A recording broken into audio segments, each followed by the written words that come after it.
In the aftermath of the Trump election that came as such a shock to most of the media, one of the most widely shared analysis pieces was from Deep Code. It describes how the establishment, mainstream media perspective, based around liberal values of openness and inclusivity, he calls the Blue Church, is being challenged by a new web-based insurgency, a red religion, based on the values of tribalism. The culture war of the 20th century was a decisive success for blue and effectively a rout for red. So what we see first is that red was forced to move into a deeply exploratory phase.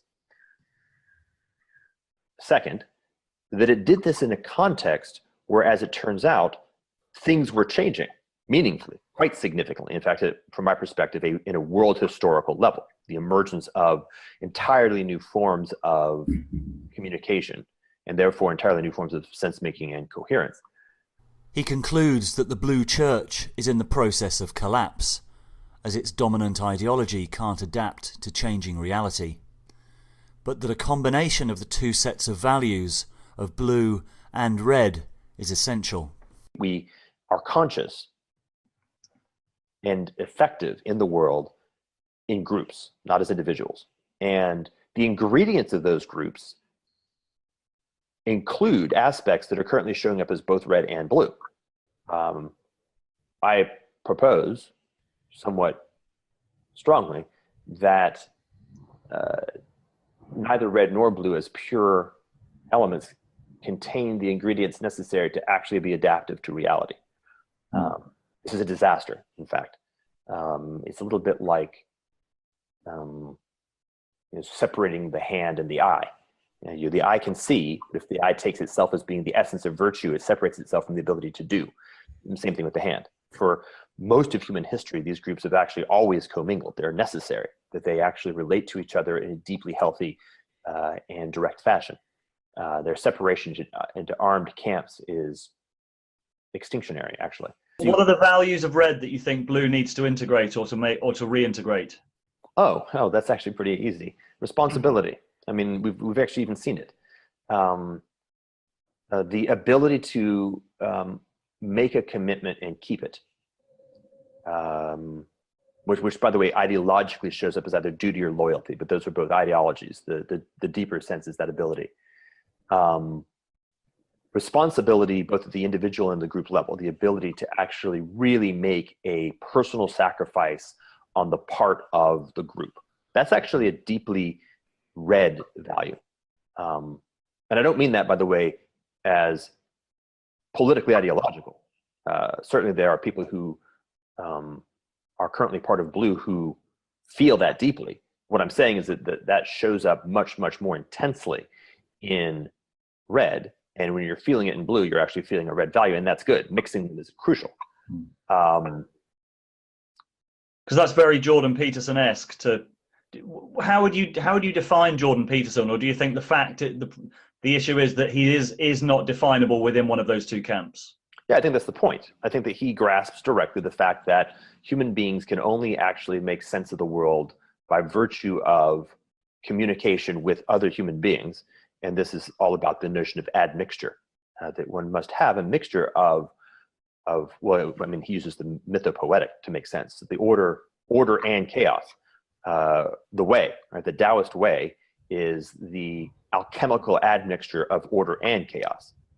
And that's it, like that's how you do it. And so if you bias towards orderliness, you find yourself in a rigid, non-adaptive, non-creative, non-exploratory framework, which will die because the world changes.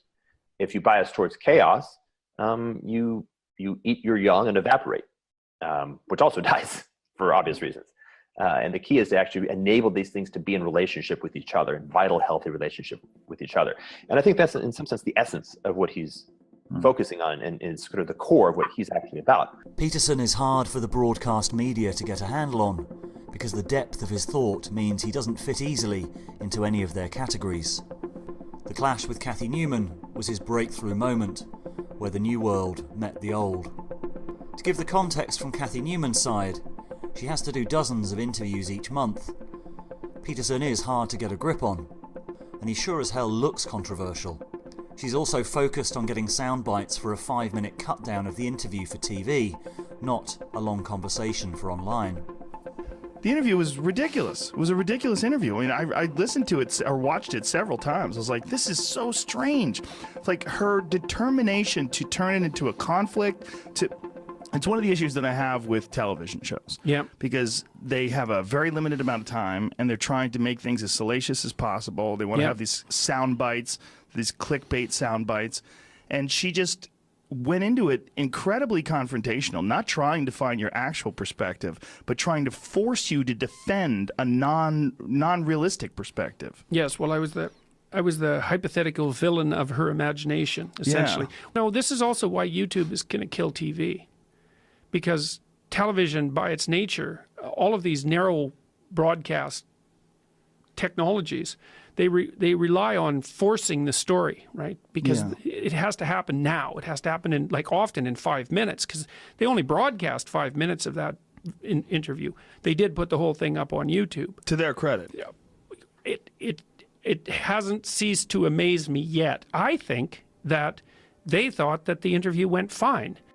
After the interview, Channel 4 News found themselves at the centre of an online storm, which included some nasty, personal and misogynistic attacks. It's understandable that they just wanted it to go away. But online is forever, and as the centre of gravity continues to shift away from traditional media, this interview is, I would argue, a slow motion and continuing car crash for Channel 4's credibility. So why did it happen? Partly the limitations of the medium of TV, but also because of the institutional political blindness of the mainstream media.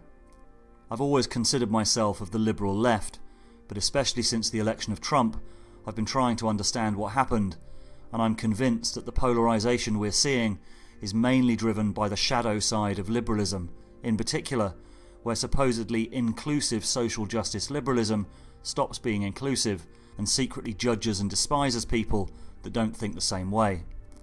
The rebellion of Trump and Brexit was a direct response. As Uri Harris argues in this article in Quillette, the new gatekeepers of the media have become a new bourgeoisie, enforcing a rigid etiquette and using the rights of the oppressed as an excuse to put forward a vision of the kind of society they personally want to live in.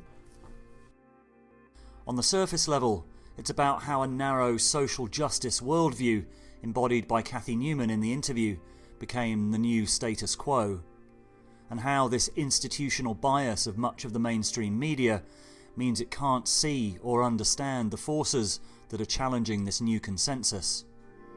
La revolución necesita de tu ayuda. Deposita, suscríbete, comparte los videos, apórtanos en el Patreon para que podamos seguir luchando por la libertad.